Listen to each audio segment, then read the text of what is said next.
Bonjour et bienvenue pour notre nouvelle célébration en ligne. Je suis très heureux de pouvoir vous retrouver. Dans un instant, je vais partager un message et une clé dans la série Déblocage où on proclame que Dieu débloque chacune de nos situations. Je vais vous partager une clé qui est la louange qui brise les liens.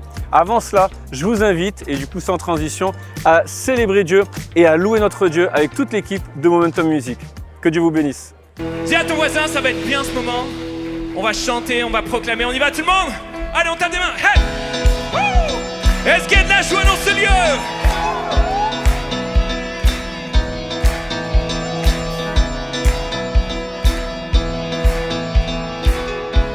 Allez, on y va ensemble. Les vies sont restaurées. Les vies sont restaurées dans le nom de Jésus. Les maladies s'enfuient dans le nom de Jésus. Les chaînes sont brisées dans le nom de Jésus. Jésus, Jésus, dans le nom de Jésus. La peur est balayée dans le nom de Jésus. Les ruines rebâties dans le nom de Jésus.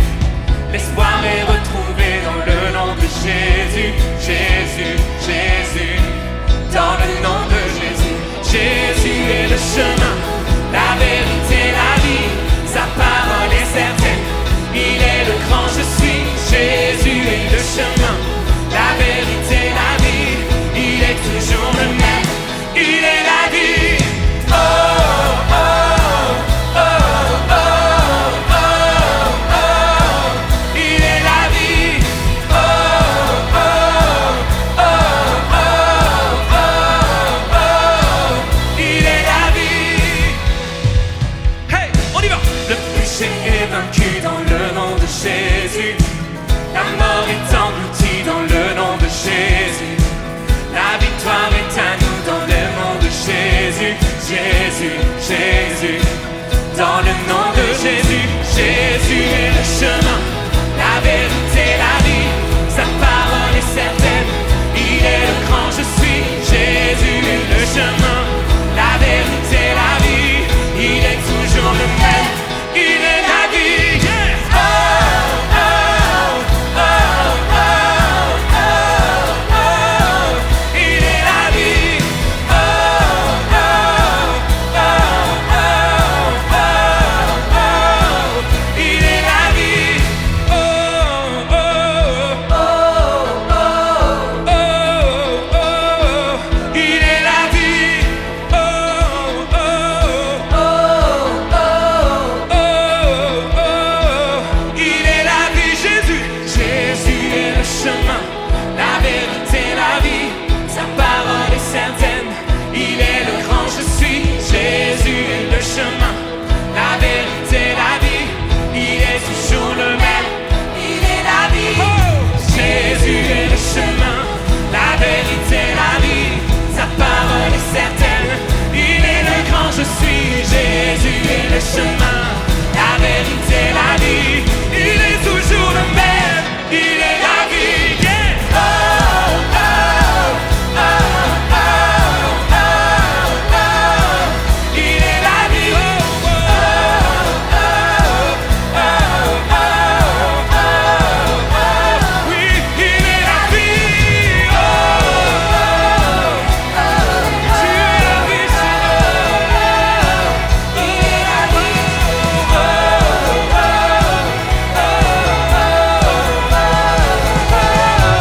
il est la vie. Alléluia. Tu es merveilleux, Jésus. Alléluia, Seigneur. Oui, tu es le chemin, la vérité, la vie. Ta parole est certaine. Tu es le grand je suis. Oui, tu es le chemin, la vérité, la vie. Tu es toujours le même. Tu es la vie. Oui, tu es le chemin, la vérité, la vie. Ta parole est certaine. Tu es le grand je suis. Oui, tu es le chemin, la vérité, la vie. Tu es toujours le même. Oh, laissez-moi vous entendre tout le monde. Oui, oui, tu es le chemin, la vérité, la vie. Ta parole est certaine. Tu es le grand je suis. Oui, tu es le chemin, la vérité.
tu es le chemin, la vérité et la vie. Nul ne vient au Père que par toi. On peut chercher pendant des années, pendant toute une vie, le chemin du bonheur. Sans toi, il n'y a pas de bonheur. Sans toi, tout est éphémère. Mais ce matin, on vient déclarer que tu es le chemin, la vérité et la vie. Tu es tout pour nous, Seigneur mon Dieu. Tu es le Dieu de l'impossible, Seigneur mon Dieu. Alléluia, Jésus.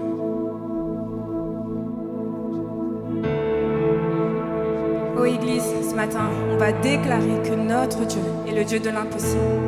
Je ne sais pas ce que tu traverses ce matin, mais crois seulement que Dieu tient ta situation dans ses mains et qu'il fera l'impossible. Alléluia. Simplement avec foi, chante et déclare-le avec nous. Dieu peut faire infiniment. Dieu peut faire infiniment et au-delà. Plus que tout ce que nous demandons ou imaginons. Ses promesses, oui et amen, se réalisent. Sa parole, toujours sûre et certaine, et s'accomplira. Car il est puissant, déclare-le. Car il est puissant. Dieu est puissant, Dieu de l'impossible. Je sais qu'il peut tout accomplir, il est sans limite. En lui je peux tout accomplir, tout accomplir. Chante le Dieu est grand. Dieu est grand, majestueux, il règne en roi. Il ordonne, calme les tempêtes, il a tout pouvoir. Par sa force incomparable, par sa force.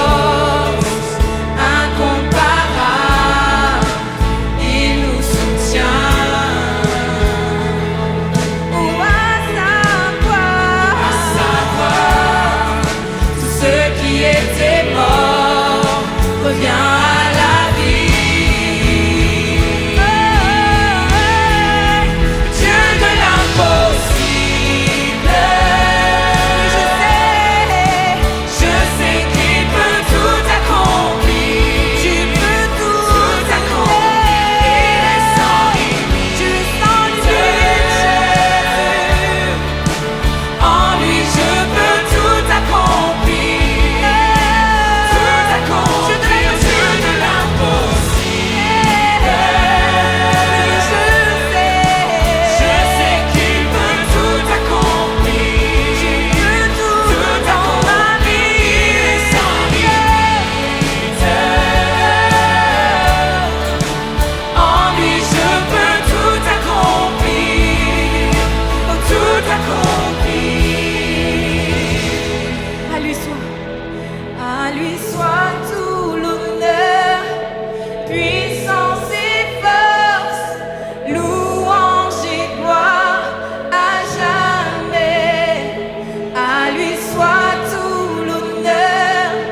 Alléluia.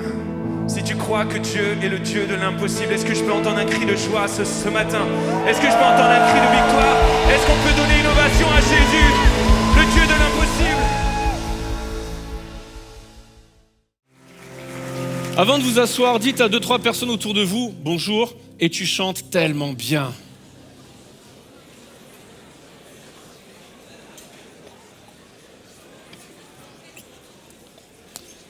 Ça me permet aussi de saluer toute la famille qui sera devant l'écran, qui va regarder cette célébration en ligne.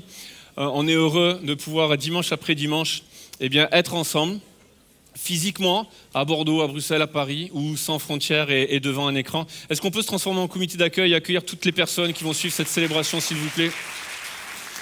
C'est aussi grâce à vous qui êtes devant votre écran que ces choses prennent place, donc merci à chacun. On est toujours dans la série Déblocages. Je crois qu'avec ce qu'on vit pour Paris, on est plus que jamais dans la série Déblocages, où Dieu va débloquer les situations. Et je le crois, et j'espère qu'il y aura 2-3 personnes au moins dans ce lieu qui vont le croire avec moi, mais Dieu est le Dieu de l'impossible. Bon, il y avait un peu plus que 200-300, mais je m'attendais à 200-300, c'est pas grave. Je vais la refaire, on va recommencer. Et on croit que dans cette saison où on est justement par rapport à Paris, que la série Déblocages va parler à chacun, parce que Dieu débloque les situations. Et je pense qu'il y aura 2-3 personnes qui avec moi pourront dire Dieu est le... j'ai même pas fini ma phrase, Ok, ça va être bien alors. Le message, si vous applaudissez avant même que je parle, ça va être long par contre, ça va être long. Mais on est dans cette série Déblocages et on le sait, le pasteur Patrice a prêché la semaine dernière sur le débloque ta foi, passe au niveau supérieur. Et on le croit des fois dans nos vies, on fait face à des situations qui nous bloquent, qui nous empêchent d'avancer. Vous avez le visuel de jeux vidéo, je ne sais pas si vous avez joué aux jeux vidéo dans votre enfance, dans votre adolescence. Si vous jouez encore aux jeux vidéo, levez pas la main, vous en faites pas, on va pas vous mettre sous le spot. Mais moi personnellement, j'étais un enfant sanctifié, j'ai jamais joué aux jeux vidéo. Et donc... Elle était facile.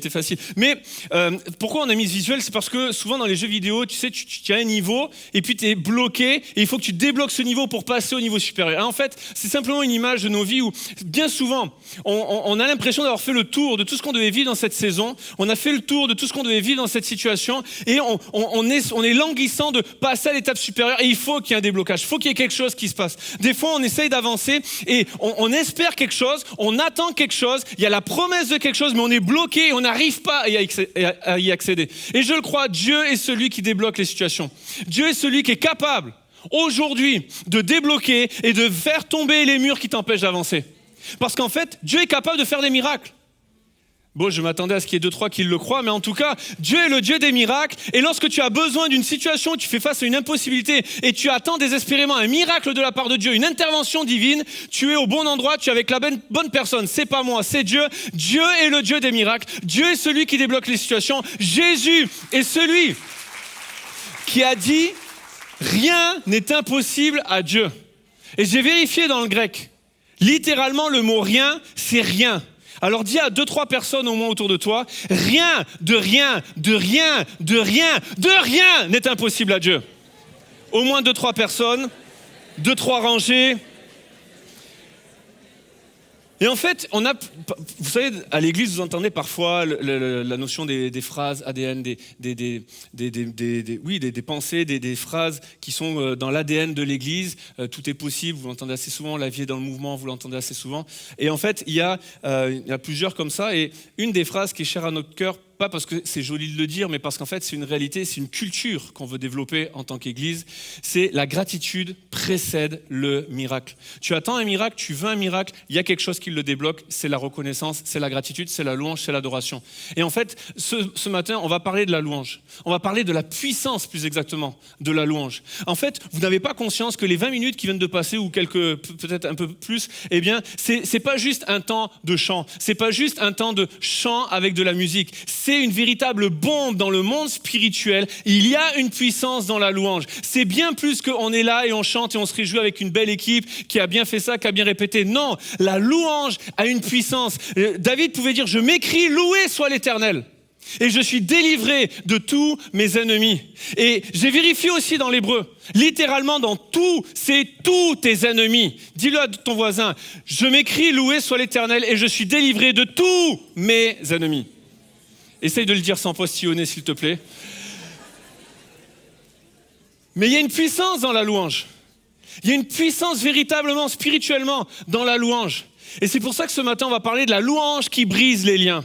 Tu fais face à des blocages, la louange a cette capacité de briser les liens, d'empêcher, d'enlever ce qui t'empêche d'avancer. La louange est puissante. Et j'aurais pu parler, pour ce thème-là et ce message-là, j'aurais pu parler du roi Josaphat, qui, avec le peuple d'Israël, va se retrouver devant une armée nombreuse, devant une multitude nombreuse, plein d'ennemis qui viennent pour les assiéger. Et la Bible nous dit, au moment où ils commençaient à chanter, au moment où ils commençaient les chants, 2 Chroniques 20, l'Éternel plaça une embuscade, ils n'ont même pas eu à combattre, l'Éternel a combattu pour eux. Au moment où ils ont commencé le temps de chant. Et puis j'aurais pu parler de David et Goliath, quand il va se battre contre Goliath, j'en parlais il y a 15 jours, et qu'il va déclarer « La victoire appartient à l'Éternel ». J'aurais pu parler de Josué devant les murailles de Jéricho, quand ils vont faire le tour avec le peuple d'Israël, et qu'au moment où ils vont pousser un cri de joie et de triomphe, boum, les murs vont tomber. Mais j'ai choisi de parler de la louange de 2 personnes dans la Bible, qui, à travers leur louange, des murs sont tombés. Des victoires ont été remportées. Parce que votre louange a cette puissance. Votre louange peut faire tomber les murs qui vous empêchent d'avancer. Vous savez, je le crois, c'est véritablement puissant et il y a quelque chose qui doit changer dans notre pensée. Ça va être des choses simples ce matin, mais il y a besoin d'un changement de mentalité, il y a besoin d'une révélation nouvelle quant à la louange. Pourquoi ? Parce que depuis qu'on est tout petit, on a appris à dire merci quand on recevait quelque chose. Et c'est bien. Les parents, continuez d'apprendre à vos enfants à dire merci, mais on doit apprendre à dire merci.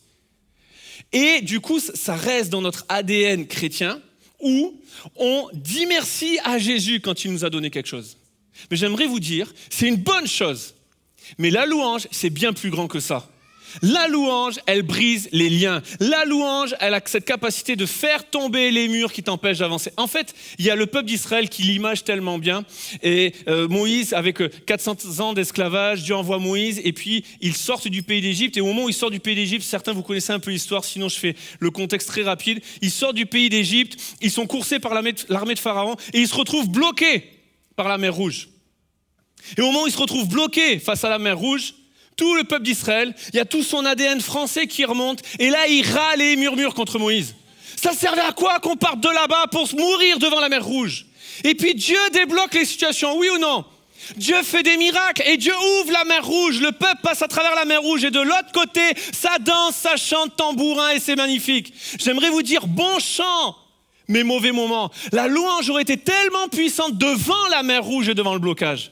Et je veux croire qu'il y aura un peuple nombreux ce matin qui, au lieu d'attendre que la situation se débloque pour louer Jésus, va se mettre à louer Jésus devant le blocage et la situation va être débloquée. Parce que la louange brise les liens.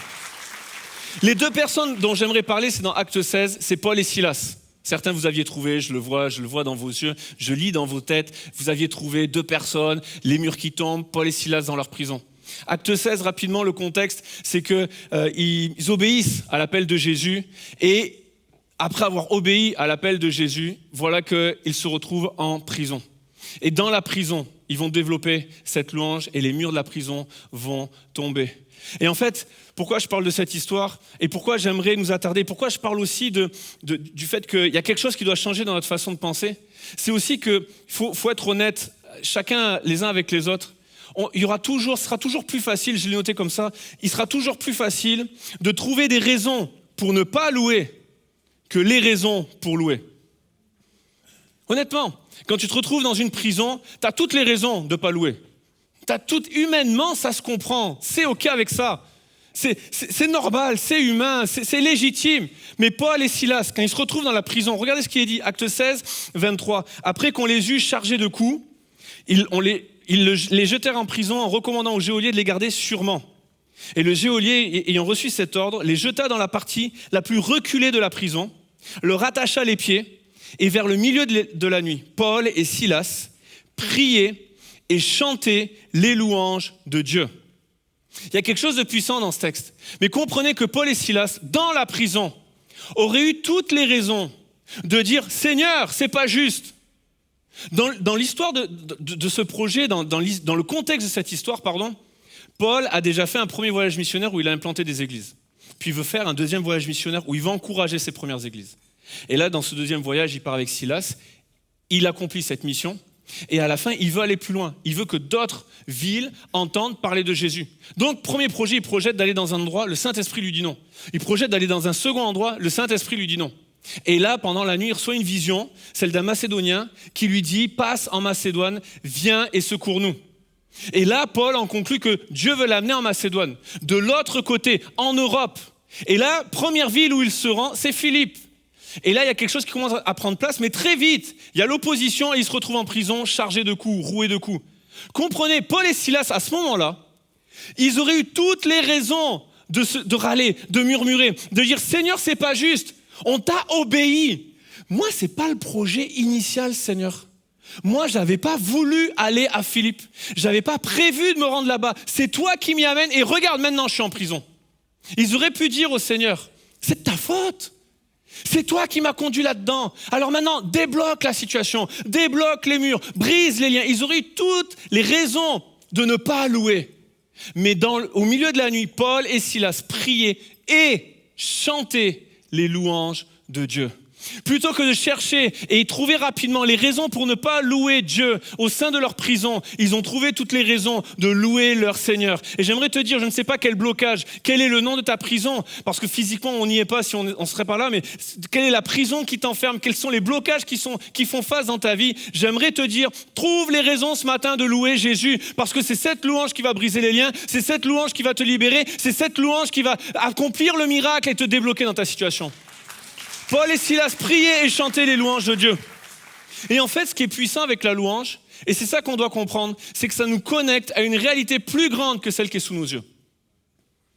La louange nous connecte à une réalité qui est plus grande, qui est supérieure à celle qui est devant nos yeux.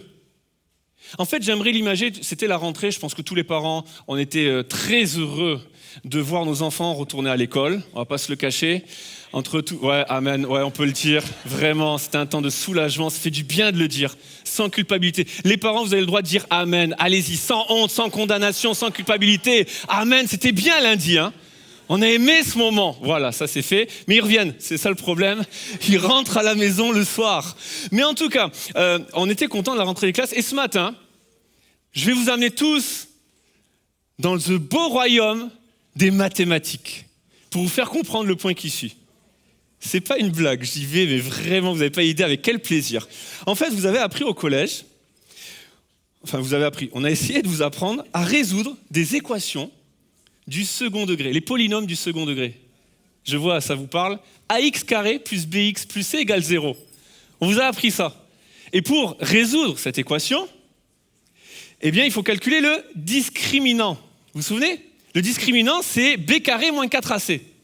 Et donc, quand tu calcules le discriminant, si le discriminant est positif, on t'a appris qu'il y avait deux solutions. Je vous aide pourtant, les amis, qui sont x1 et x2, qui sont égales à moins b, plus ou moins racine de delta sur 2a. Vous vous souvenez, ça y est, ça revient. Et quand le discriminant est nul, on vous a appris qu'il y avait une solution double. Faut suivre, les amis. Et on vous a appris que quand le discriminant était négatif, il n'y avait pas de solution. Et ce matin, j'aimerais libérer le cœur et les consciences des hommes et des femmes qui, depuis le collège, ne dorment pas parce qu'ils n'arrivent pas à trouver de solution lorsque le discriminant est négatif. Je vais vous libérer ce matin. On vous a menti. Il y a une solution. Alors... Je m'y attendais pas, celle-là. Le problème, c'est que c'est le culte qui est enregistré, ça va rester, on va pas le couper au montage. Non, il y a une vraie solution, c'est juste que vous pouvez pas la connaître au collège parce que, en fait, on vous a pas tout dit.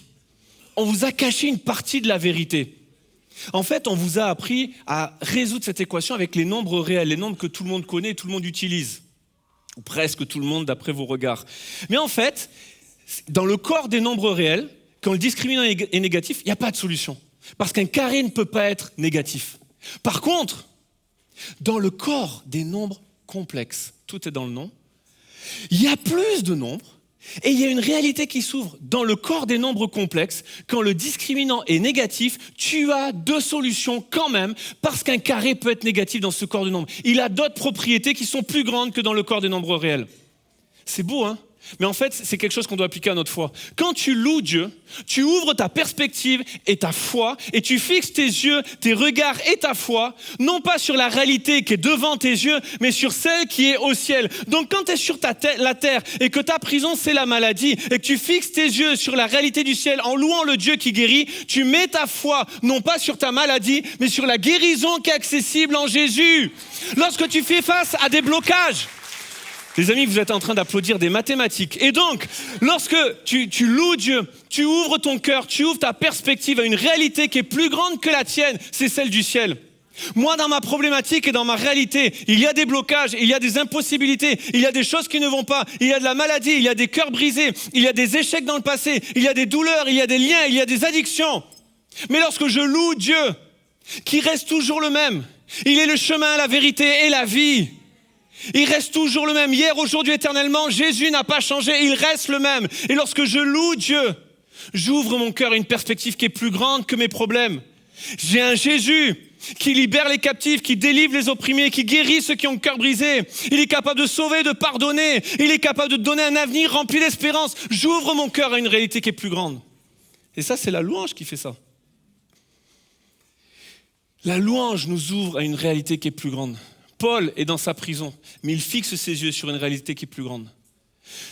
Autre chose qui doit évoluer dans notre pensée, c'est qu'en fait, à travers cette histoire, il faut qu'on convienne d'une chose. C'est qu'il faut que parfois ça aille mal avant que ça aille bien. Il faut accepter que dans nos vies, ça aille mal. Paul, il n'est pas en prison parce qu'il a fait des bêtises. Paul, il n'est pas en prison parce qu'il a commis des grands crimes et des grands péchés. Il est en prison parce qu'il a obéi à Jésus. Je crois qu'il y a des blocages dans nos vies. Des fois, c'est parce on l'a cherché. En tout cas, on a fait tout ce qu'il fallait pour se retrouver bloqué. On désobéit à Dieu, on n'écoute pas sa voix. Mais il y a des fois, on obéit à sa voix et on se retrouve dans des blocages. Et il faut comprendre que dans ces situations-là, il faut que ça aille mal avant que ça aille bien. En fait, on veut vivre des déblocages, on veut vivre du miracle, on veut voir le Dieu de l'impossible à l'œuvre. J'ai une bonne nouvelle, il faut que tu pries pour avoir des blocages, des impossibilités et des situations que tu n'arrives pas à résoudre tout seul. Oui, je sais, c'est simple, mais vous attendiez pas à ça. Vous préférez quand je dis « Ouais, Jésus est le Dieu des miracles ». Oui, mais si tu veux le voir à l'œuvre, il faut que tu sois devant des situations où il n'y a que le Dieu des miracles qui peut agir. Tu veux Dieu qui débloque des situations, mais il faut que tu sois dans des blocages, il faut que ça aille mal avant que ça aille bien. Pourquoi je parle de ça ? Parce qu'en fait, la prison, arrêtons-nous un instant là-dessus, mais Paul est déjà à Philippe, il est déjà arrivé dans la ville, il a déjà commencé à témoigner. Et là, il se retrouve en prison. Jusque-là, il a entendu personne lui dire « Secours-nous ». Alors qu'il prie et qu'il chante les louanges de Dieu, les murs de la prison tombent. Et là, le geôlier va dire « Que dois-je faire pour être sauvé ?» C'est quoi la prison ? En fait, c'est l'accomplissement de la vision que Dieu a donnée à Paul pour venir en Macédoine. Le moment, l'endroit où il devait entendre cette personne dire « Secours-moi », c'était au fond de sa prison. Et je crois que les blocages auxquels vous faites face en ce moment sont peut-être juste l'accomplissement de Dieu pour ta vie. En tout cas, le début de l'accomplissement de Dieu pour ta vie. Il ne veut pas que tu restes dans ta prison, il veut que tu sois débloqué, mais c'est pour ça, loue-le avant d'être débloqué, pour que tu sois libre dans tes pensées, pour qu'il y ait quelque chose qui change et pour que tu réalises qu'au fond de ta prison, il y a quelque chose d'autre qui va arriver derrière. À ce moment-là, les murs de la prison vont tomber, le geôlier va dire « Que dois-je faire pour être sauvé ?» Mais comment peut-il faire cette prière si à aucun moment il entend parler d'un sauveur ? Mais parce que Paul loue Dieu qui est le sauveur. L'homme dit « Que dois-je faire pour être sauvé ?» Et alors qu'il fait cette prière, eh bien Paul va commencer à lui parler. Voilà que le geôlier va se convertir, lui et toute sa famille. Et le résultat des courses, la fin de l'histoire, c'est pas que les murs de la prison sont tombés. La fin de l'histoire, c'est que les murs de la prison sont tombés, le geôlier va se convertir, lui et toute sa famille, et il va y avoir un nouveau service de baptême dans la ville de Philippe, le deuxième dans l'histoire de l'église, le geôlier et toute sa famille. J'aimerais te dire qu'il y a plein de gens ici, vous êtes face à des situations et vous allez louer Dieu, vous allez développer cette culture d'adorateur et parce que vous allez adorer Dieu, il y a quelque chose qui va se débloquer dans vos pensées, une liberté qui va prendre place, Dieu va agir, il va débloquer la situation et de votre prison et de votre blocage va naître quelque chose, un témoignage puissant de la gloire de Dieu dans votre vie. Il y a des personnes, aujourd'hui vous êtes bloqués, vous découvrez Jésus, vous ne savez pas de quoi je parle, vous ne comprenez rien à tout ce que je dis. La seule chose que vous avez besoin de comprendre, Jésus est le chemin, la vérité et la vie. Si tu veux la vie, viens à Jésus, c'est le seul qui peut te sauver, qui peut te libérer, qui peut te pardonner, qui peut te réconcilier. Et alors que tu vas le faire, il y a quelque chose qui va prendre place, il y a une liberté, un déblocage et tu auras envie de te faire baptiser. Et peut-être c'est déjà le cas, quand tu quittes ce lieu, va sur la droite au kiosque info, inscris-toi pour te faire baptiser, il y a un service de baptême qui se prépare bientôt. Mais en fait, c'est quoi les baptêmes? Ça vient de déblocage que Dieu a débloqué. De situations d'hommes et de femmes qui se sont confiés en Dieu, qui ont laissé Dieu agir. Dieu a débloqué les situations. Mais il fallait que ça aille mal avant que ça aille bien. Il fallait que ça aille mal avant que ça aille bien. Et je le crois, on a besoin de comprendre que ce que vous vivez, c'est peut-être que les prémices de quelque chose qui va vous dépasser. Peut-être que le blocage à Paris, l'histoire du théâtre, c'est juste les prémices de quelque chose qui va nous dépasser. On se contentait peut-être du théâtre de la Madeleine, et peut-être que Dieu veut nous donner un théâtre encore plus grand, encore plus fonctionnel, pour Momentum Junior, pour les ados, pour la jeunesse, pour Momentum Implication, pour les services de baptême, pour les préparations, pour Fondamentum, et pour tout le reste qu'il y a à faire. Moi, je le crois. Ce qui nous bloque aujourd'hui n'est que les prémices de ce que tu vas vivre plus tard et de voir la gloire de Dieu. Paul, quand il écrivait aux églises, disait « Les souffrances du temps présent ne sont rien comparées à la gloire qui est à venir ». Il a ses yeux sur quelque chose qui est éternel. Il y a parfois besoin de comprendre aussi que nous ne sommes pas seuls dans nos prisons et qu'il y a d'autres portes qui doivent s'ouvrir. Ce que j'aime avec Paul, c'est qu'on le voit un petit peu partout dans le Nouveau Testament. Et là, dans les Actes des Apôtres, on a un peu son histoire, ses missions, ses voyages. Mais après, par la suite, dans d'autres livres de la Bible, on a ce qu'on appelle les épîtres de Paul ou les lettres que Paul a écrites aux chrétiens des églises pour les encourager. Et il y a des lettres qu'il a écrites, qu'il a envoyées aux chrétiens ou aux pasteurs. Il se trouvait en prison, c'est ce qu'on appelle les lettres de la captivité. Et là, il est dans la ville de Philippe, dans la prison de Philippe. Et quand il va écrire aux Philippiens, il est dans une situation où il est encore en prison. Et ce que j'aime avec Paul, c'est que lorsqu'il écrit à ses églises, à ses chrétiens, il demande la prière pour lui. Mais il ne demande pas aux chrétiens, priez pour que je sorte de la prison. Mais priez pour qu'alors que je suis dans la prison, je sois libre d'annoncer le message de l'évangile. En fait, il a compris qu'au-delà des portes de la prison, il y a les portes des cœurs des prisonniers qui doivent s'ouvrir. Et j'aimerais te le dire, tu n'es sûrement pas tout seul à vivre la situation que tu traverses. Tu n'es sûrement pas tout seul dans cette épreuve. Il y a des gens qui l'ont vécu avant, il y a des gens qui vont le vivre après. Et même maintenant, il y a sûrement des gens qui pourraient te comprendre, qui pourrait te dire « je suis dans la même galère ». Et pendant que tu pries à sortir de cette situation, j'aimerais t'inviter à louer Dieu dans ta situation pour que ceux qui sont dans la situation et qui n'ont pas la force de louer puissent le faire avec toi et être débloqués à leur tour. Il y a les portes des cœurs autour de toi qui doivent s'ouvrir parce que votre louange peut devenir votre plus beau témoignage. Votre louange, elle est puissante. Pas parce que vous êtes puissant, mais parce que Dieu est puissant et parce que vous déclarez un Dieu puissant, ça peut devenir un témoignage. Acte 16, Paul ne s'attendait pas à ce voyage, il n'avait pas prévu d'aller à Philippe, il obéit, il se rend à Philippe et après un voyage, une destination inattendue, il se rend compte qu'il y a un auditoire inattendu. Paul n'allait jamais dans les prisons. Quand il arrivait dans une ville, sa stratégie d'évangélisation, ce n'était pas d'aller dans les prisons. C'était d'aller sur les places publiques, c'était d'aller dans les synagogues, c'était de prêcher Jésus. Mais là où il y avait du monde. Et là, il est en prison, mais il a un auditoire inattendu. Tout à l'heure, dans la lecture, j'ai coupé le verset exprès. En fait, Acte 16, 25, en entier, dit ceci. Vers le milieu de la nuit, Paul et Silas priaient et chantaient les louanges de Dieu, et les prisonniers les entendaient. C'est la partie la plus intéressante et la plus importante de ce verset. Souvent, on s'attarde au fait qu'ils priaient, ils chantaient, boum, les murs sont tombés. Mais la réalité spirituelle, c'est que les prisonniers entendaient les louanges de Paul et Silas. Ils ne se sont pas dit, oui, mais je vais louer dans mon cœur. C'est intime, c'est ma louange. C'est mon moment avec Jésus. Je ne dis pas non plus de chaque fois que tu loues, ouvre ta page Insta. On n'a pas besoin de tout le temps le voir non plus. On te croit, tu es un adorateur, pas besoin de le montrer. Mais en fait, c'est les prisonniers les entendaient. Les gens qui étaient dans la même situation que lui les entendaient. En fait, ta louange peut être une magnifique source d'encouragement. Pour ça, il faut juste comprendre que la louange, c'est pas que de la louange. Tout comme la musique, c'est pas que de la musique. Vous savez, normalement, vous avez tous regardé un jour dans votre vie le film Titanic. C'est un temps de confession, on peut y aller. Je l'ai regardé, je me confesse. Certains, vous l'avez regardé. La plupart d'entre vous, quand vous l'avez regardé, vous avez pleuré, soyons honnêtes. Et notamment dans ce moment terrible de l'histoire. Quand Ross Dawson est sur la porte. Que Jack Dawson tient sa main, glacée par l'océan. Imaginez cette scène. Regardez cette scène. Imaginez que là, James Cameron, ils mettent le petit bonhomme en mousse comme musique. T'as pas le même moment d'émotion, on est d'accord ou pas? Mais parce qu'il y a la bonne musique, au bon moment, eh bien madame, tu as versé ta petite larme. Et monsieur, allez, je libère les consciences. Toi aussi, à l'intérieur, les chutes du Niagara coulaient en même temps que tu te disais, il y avait quand même la place pour deux sur cette porte, mais bon.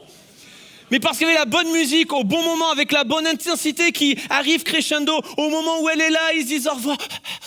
Tu as la voix de Céline Dion. C'est ça qui se passe. Mais parce que tu as la bonne musique, mon ami. Mais parce que la musique, c'est pas que de la musique. Ça produit quelque chose en toi. Elle a cette capacité. Pourquoi? Dieu l'a voulu ainsi. En fait, tu le sais pas, mais tu es un orchestre vivant.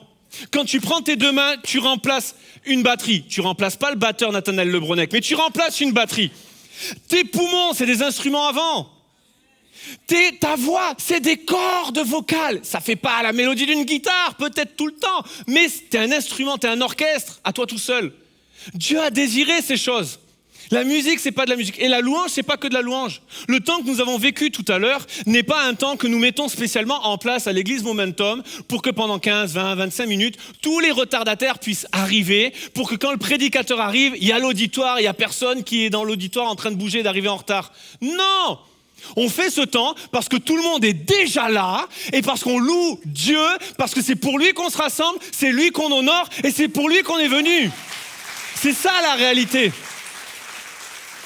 La louange, elle n'est pas pour nous, elle est pour Dieu. Mais en même temps qu'elle est pour Dieu, elle peut être un témoignage, une source d'encouragement pour les autres. Lorsque tu es au plus profond de ta misère, Paul et Silas dans leur prison, alors que tout va mal dans ta vie, parce que tu proclames un Dieu qui est vivant, parce qu'au sein de tes blocages, de ta situation, de ta maladie, de tes problèmes, de tes difficultés, de tes impossibilités, tu déclares, il reste le même. C'est un témoignage pour celui qui va bien, pour qu'avec assurance, avec autorité, il puisse parler de celui qui ne change pas. C'est ça la réalité. C'est que ça encourage celui qui est à côté de toi. C'est une source d'encouragement pour celui qui va bien comme pour celui qui va mal. Parce qu'il peut trouver une espérance dans sa situation. Paul l'avait compris, il écrit aux Philippiens, les chrétiens donc de cette ville, plus tard, quand lui-même est en prison. Et regardez ce qu'il dit, Philippiens 1,14, la plupart des frères dans le Seigneur sont encouragés par mes liens et ont plus d'assurance pour annoncer sans crainte la parole. Ta louange est un témoignage puissant. Ta louange a cette capacité de conduire à la liberté. En fait, je l'ai dit comme ça, mais la louange nous rend libres avant même que nous soyons libérés de nos blocages. Le paradoxe de cette histoire, c'est que Paul et Silas sont en prison, mais ils ont l'attitude d'hommes libres.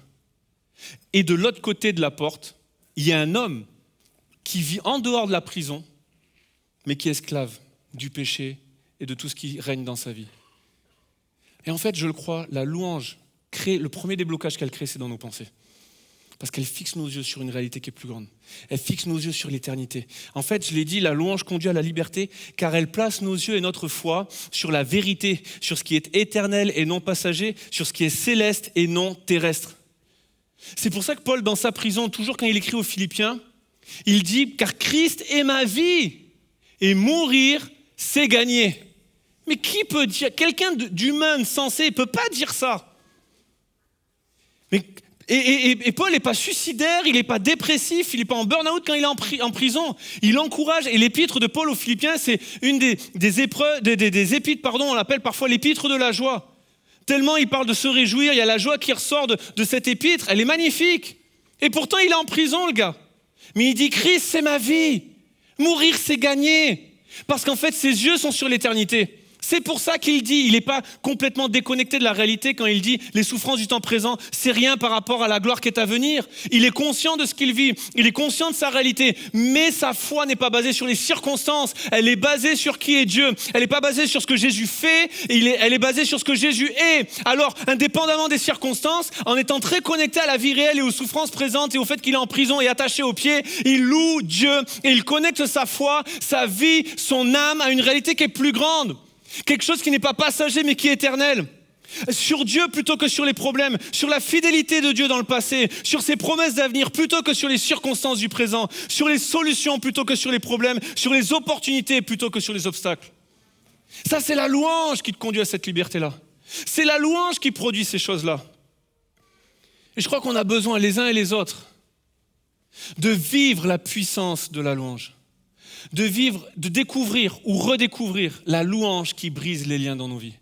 Je vais inviter les musiciens à revenir pendant que je vous partage une des clés les plus personnelles de notre mariage et de notre couple avec Laetitia. En fait, il y a des années en arrière, quand j'étais adolescent, notre pasteur de l'époque, le pasteur des ados de jeunesse, on a eu une grande discussion à un moment donné, on aimait beaucoup discuter, et un jour on refaisait le monde pendant 2 heures. Il y a un moment donné où il m'a parlé du mariage, alors on parlait de l'appel de Dieu, on parlait de plein de choses, mais là il a voulu me parler du mariage. Et à cette époque, j'ai 14-15 ans, je ne sais plus trop exactement, 14-15. Moi à ce moment-là dans ma vie, voyez-vous, j'ai envie de me marier un jour, il n'y a pas de souci. Mais à cet âge-là, à part les Girondins de Bordeaux et le football, il n'y a pas grand-chose qui compte. Vraiment, j'étais un passionné, je connaissais les buteurs, les scores, les matchs, dans l'ordre, tout ça. À l'époque, il y avait, voilà, je vous parle d'un temps que les moins de 20 ans ne peuvent pas connaître, mais il y avait quelque chose, quoi. Et donc, il voit vite que ça ne résonne pas. Il voit vite que là, il frappe un mur et que ça ruisselle comme l'eau sur les plumes d'un canard. Et en fait, il me dit, écoute, la seule chose que je peux te dire, si tu dois retenir qu'une chose, c'est celle-là. Quand tu voudras te marier, quand tu voudras bâtir ton mariage, souviens-toi de ce verset. Fais de l'Éternel tes délices et il te donnera ce que ton cœur désire. Psaume 37, verset 4.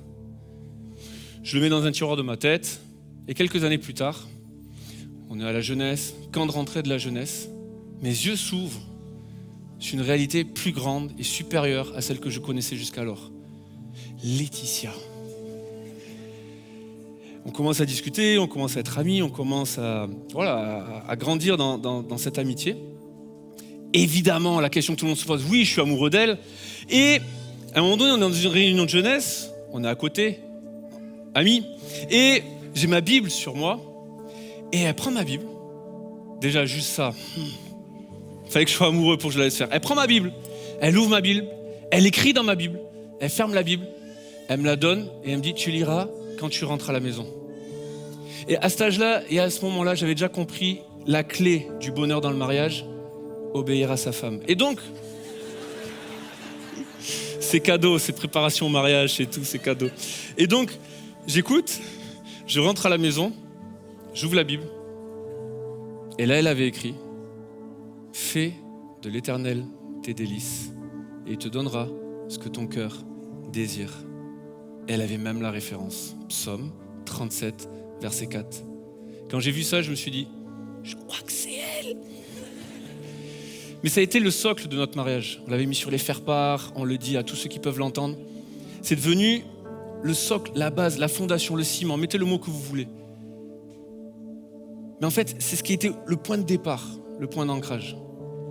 Ce qui fait que chaque fois qu'il y a un problème, je ne vais pas vous mentir, évidemment qu'humainement, et ça arrivait tout un tas de fois, j'ai envie de râler, j'ai envie de me plaindre, j'ai envie d'essayer de comprendre pourquoi, ceci, cela. Mais j'essaye à chaque fois de me discipliner, parce que c'est une discipline, c'est pas naturel. De me discipliner à revenir à ce verset. Matthieu, fais de l'Éternel tes délices, et il te donnera ce que ton cœur désire. Comprenez, c'est pas un deal avec Dieu, je fais de l'Éternel mes délices et il accomplit tous mes désirs, c'est pas ça. Parce qu'en fait, je crois profondément. Paul et Silas, ils priaient et ils chantaient les louanges de Dieu. Quand tu alimentes ta prière de la louange et de l'adoration, j'aimerais te dire que ta prière, elle change et elle évolue. Elle va évoluer. Et en fait, David a écrit ce psaume Et le mot hébreu pour délice, littéralement, c'est des mets succulents. Pour que ça puisse parler à un peu plus de monde, si David avait été bordelais, il aurait écrit « Fais de l'Éternel ta chocolatine et il te donnera ce que ton cœur désire ». Il y aurait même eu l'accent dans le phrasé, tu l'aurais vu. Si Patrice Martorano avait écrit ce psaume, il aurait dit « Fais de l'Éternel ton tiramisu et il te donnera ce que ton cœur désire ». Si David avait été réunionnais, il aurait dit « Fais de l'Éternel ton rougail saucisse et il te donnera ce que ton cœur désire ». Si j'avais écrit ce psaume, j'aurais dit « Fais de l'Éternel ton pain bouchon gratiné sur le front de mer de Saint-Pierre devant le coucher du soleil. » C'est l'heure, hein, vous avez faim. Hein, et il te donnera ce que ton cœur désire. Ce que je veux dire par là, et ce que David veut dire, fais de l'Éternel ce qui va te nourrir, ce qui va te réjouir, ce qui va faire que tu as du plaisir à y aller dans sa présence. David disait, mon âme en qui mon âme prend plaisir. Mieux vaut un jour dans tes parvis que 1000 ailleurs. Il court dans la maison de Dieu, il a hâte, c'est ce qui le nourrit. Et s'il l'a pas, il meurt. C'est ce qui le nourrit, c'est ce qui lui fait plaisir. Et en fait, fais de l'Éternel, à travers la louange et l'adoration, ce qui te nourrit, ce qui te comble, ce qui te rassasie, ce qui te fait plaisir. Trouve du plaisir dans la présence de Dieu, la louange et l'adoration, dans la réalité du ciel. Et il te donnera ce que ton cœur désire. Mais en fait, il faut comprendre, c'est la louange qui te conduit à la victoire et pas l'inverse. C'est pour ça que David disait, je m'écrie, loué soit l'Éternel, et je suis délivré de tous mes ennemis. Alors en fait, le message est terminé pour moi, mais on va continuer de l'écrire ensemble. J'aimerais vous inviter à vous mettre debout, s'il vous plaît. Je ne peux pas faire un message sur la puissance de la louange qui brise les liens, sans que nous ayons un temps de louange où chacun pour notre part, nous allons pouvoir louer Dieu. Je ne vais pas demander à lever la main qui a des blocages dans sa vie. Venez sur le devant, on va prier pour vous. Parce qu'en fait, on ne va pas demander à Dieu de sortir nos prisons et de briser les liens. On va louer le Dieu victorieux. Et il n'y a personne qui peut le faire à ta place. Et surtout, fais-le avec toutes tes tripes, de tout ton cœur, de toute ton âme, de toute ta pensée, de toute ta force. Parce qu'alors que tu vas le faire, sans rien dire d'autre, tu vas encourager celui qui est à côté de toi et qui n'a peut-être pas la force de le faire pour l'instant. Alors chante comme tu n'as jamais chanté. Loue, adore comme tu n'as jamais adoré. Te préoccupe pas du voisin d'à côté. Peut-être tu vas l'encourager avec ta louange. Mais partout où on est, on va proclamer le nom de Jésus parce que c'est son nom qui sauve, son nom qui restaure, son nom qui délivre. Son nom ne change pas. Son nom est au-dessus de tout autre nom. Et c'est simplement ce qu'on va faire ce matin. Pour vivre la louange qui brise les liens. De louer le nom de notre Seigneur. Et de se nourrir de la réalité du ciel, de l'éternité. Alléluia.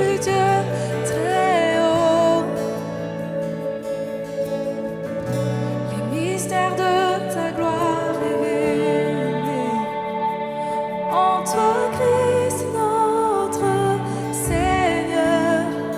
Oh, ce nom est si merveilleux. Oh, ce nom est si merveilleux. Le nom de Jésus Christ mon roi. Oh, ce nom est si merveilleux. Sa beauté est sans pareil. Oh, ce nom est si merveilleux. Le nom de Jésus.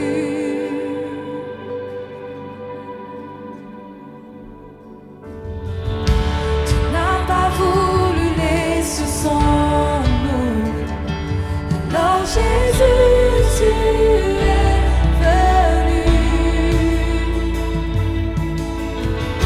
Ton amour a vaincu mon péché.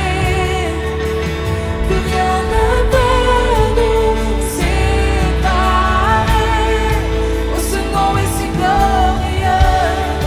Oh, ce nom est si glorieux.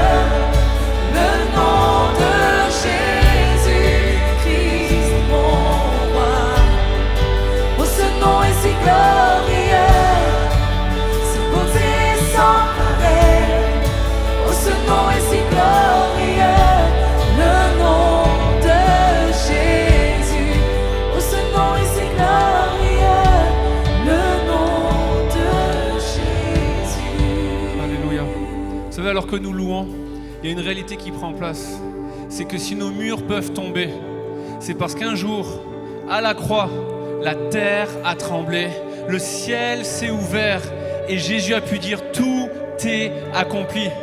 Et si aujourd'hui tu es encore face à des blocages, dans la réalité du ciel, dans la réalité spirituelle, Jésus te dit c'est déjà débloqué.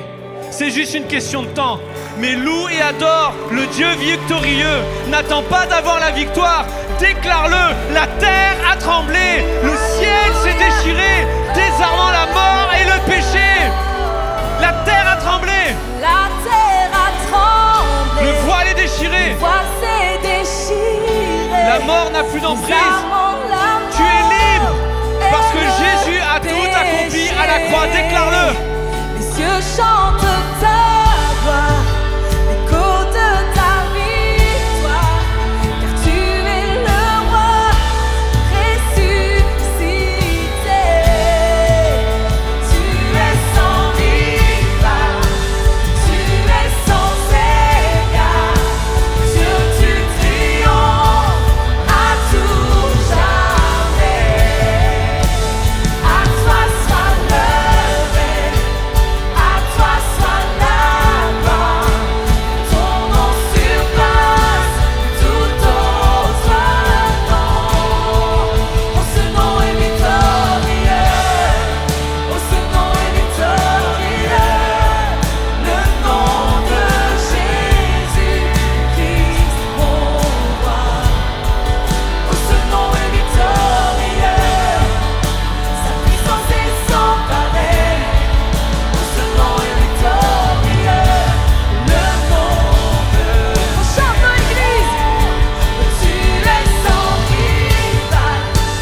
Tu es sans égal. Dieu, tu triomphes. Alléluia. À tout jamais. À toi soit levé. À toi soit la gloire. Ton nom surpasse tout autre nom. Oh, ce nom est victorieux. Oh, ce nom est victorieux. Le nom de Jésus-Christ, mon roi. Oh, ce nom est victorieux. Sa puissance est sans pareil. Oh, ce nom est victorieux. Le nom de Jésus. Oh, ce nom est victorieux. Oh, ce nom est victorieux. Le nom de Jésus-Christ, mon roi. Oh, ce nom est victorieux. Sa puissance est sans pareil. Oh, ce nom est victorieux. Le nom de Jésus. Oh, ce nom est victorieux. Le nom de Jésus. Oh, ce nom est victorieux. Le nom de Jésus. Amen. Merci Seigneur parce que tu nous rassembles sous ta bannière. Tu nous rassembles en ce lieu ce matin et on veut partager ce temps de communion tous ensemble. Je vais vous proposer de garder les éléments qui sont en train de vous être distribués entre vos mains. Vous savez, dans Marc 14, lorsque on voit que Jésus a partagé ce dernier repas avant d'être livré à la croix,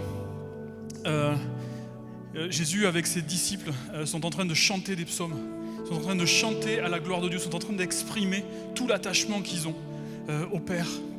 Et je crois que Jésus ne fait jamais rien par hasard. Ce qui va suivre après ce moment-là, c'est qu'ils vont se mettre en marche vers Gethsémane, ils vont se mettre en marche vers le mont des Oliviers. Et vous connaissez la suite de l'histoire. Il était en train de les préparer parce qu'ils allaient être troublés dans leur foi. Il leur dit d'ailleurs, vous allez être troublés dans votre foi. Et il va même jusqu'à leur dire, vous allez aussi être dispersés. Le troupeau et les brebis vont se disperser. Et je crois que Jésus prend soin à ce moment-là de rassembler ses disciples et de les aider à se rappeler, au travers de ce moment aussi de Sainte Seine et de ce moment de chant, de célébration, qu'ils appartiennent à la même famille. Et nous appartenons ce matin à la même famille. Nous avons un Jésus qui nous a rassemblés au travers de son sacrifice, au travers du sang qui a coulé. Il cimente les liens que nous pouvons avoir les uns avec les autres. Si Jésus n'était pas là ce matin, s'il n'avait pas agi dans votre vie et dans la mienne, on ne serait pas là. on ne serait pas rassemblés dans ce lieu. Et on a tous besoin de se sentir appartenir au même corps, à la même église, à la même famille. Parmi nous, parfois, il peut y avoir des gens orphelins, avec cette errance dans laquelle on peut être quand on a cette mentalité de l'orphelin. Et on a besoin de venir vérifier comment vraiment on compte pour les gens. Et vraiment, je vous invite ce matin à recevoir, au travers de ces éléments, l'esprit de l'adoption, par lequel nous crions tous ensemble « Abba Père ». Abba Père, vous le dites avec moi « Abba Père ». Alors je vais vous inviter à faire une chose ce matin, c'est à offrir le pain et le vin à celui qui est à votre droite ou à votre gauche. Que vous le connaissiez, que vous ne le connaissiez pas, offrez-le comme si ça venait de Jésus. Tiens, je te donne ces éléments, je te les partage avec toi, parce que c'est aussi un peu de ce que Jésus a fait dans ma vie. Et je te les donne et je les reçois aussi de ta part. Une part de Jésus aussi que je te donne. Parce qu'on fait partie vraiment de cette même assemblée. Et on est tous réunis aussi sous sa bannière. On prend le pain, tous ensemble, et on le reçoit comme la parole de Christ aussi, qui a été vraiment, il s'est fait chair pour nous. Et je prie aussi avec vous ce matin pour une révélation au travers de ce pain, la révélation qui passe de la tête au cœur et qui produit un fruit nouveau aussi dans nos vies. Amen. On prend aussi le vin tous ensemble.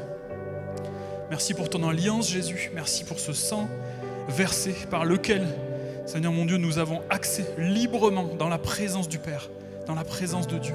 Et merci parce que ce sang aussi scelle une nouvelle alliance et nous permet aussi pleinement d'être unis tous ensemble avec toi. Amen. Je vais vous inviter à faire passer les coupelles sur le côté. Merci Jésus pour vraiment ce que tu as accompli dans chacune de nos vies. Et je te remercie aussi pour ce que tu as accompli vraiment entre nous tous, Seigneur. Oh, qu'il est doux, qu'il est agréable pour des frères de demeurer ensemble. Et c'est là que tu envoies la bénédiction et la vie pour l'éternité, Seigneur. Alors merci vraiment de renouveler nos forces, renouveler une espérance, Seigneur mon Dieu, vraiment, dans ta venue, dans ce que tu fais dans nos vies aussi. Chasse, Seigneur mon Dieu, le découragement et permets-nous, Seigneur, vraiment de nous sentir rassemblés sous ta bannière, Seigneur mon Dieu. On appartient à ton peuple.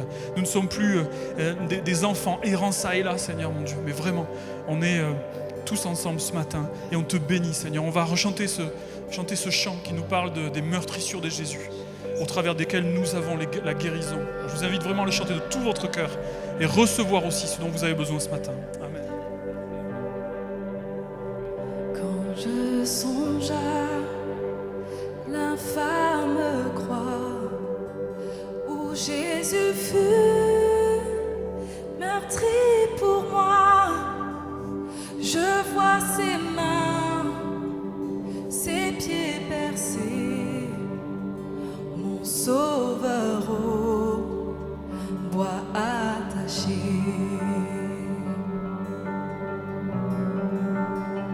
Son corps lié, de larmes trempées, dans le tombeau fut déposé, l'entrée scellée.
sans fin.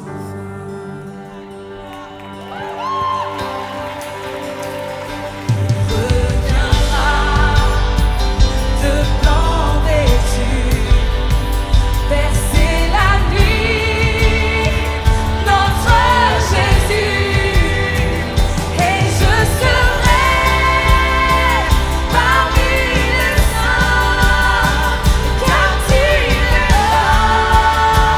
sa gloire sans fin.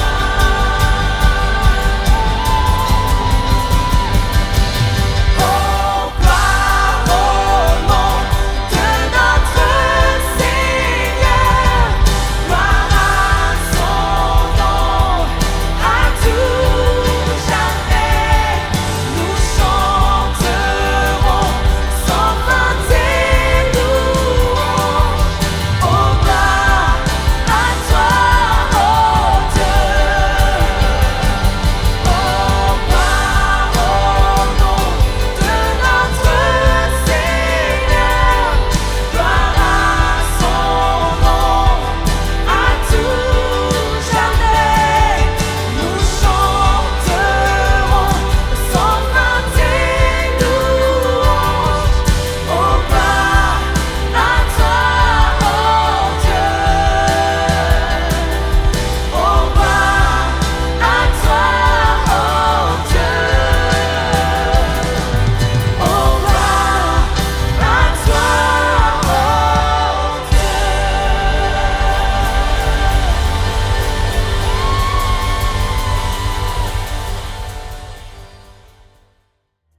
Merci de nous avoir suivis, je le dis et je le redis, la louange, votre louange, a cette capacité de faire tomber les murs qui vous bloquent aujourd'hui. Cette louange qui brise les liens parce qu'elle vous connecte à la réalité du ciel plutôt qu'à la réalité des circonstances présentes. Donc je vous encourage à continuer de louer Dieu, à développer cette culture d'adorateur. Et dans cette culture d'adorateur, je veux vous remercier chacun d'entre vous pour votre générosité, votre fidélité dans les dîmes et les offrandes. Il y a le QR code qui s'affiche pour que vous puissiez le faire, mais c'est grâce à vos dons que nous pouvons être en ligne avec vous, que vous pouvez bénéficier des célébrations en ligne, mais c'est aussi grâce à vos dons que Momentum Sans Frontières peut se développer. 2 ans maintenant que Bruxelles est développée et maintenant l'implantation qui démarre sur Paris. Que Dieu vous bénisse. On se retrouve la semaine prochaine. Et puis pour celles et ceux qui ont besoin de prière, d'accompagnement, il y a l'équipe qui est là à votre disposition en ligne. Et vous avez juste à remplir le formulaire pour qu'on puisse vous contacter. Que Dieu vous bénisse. À très bientôt.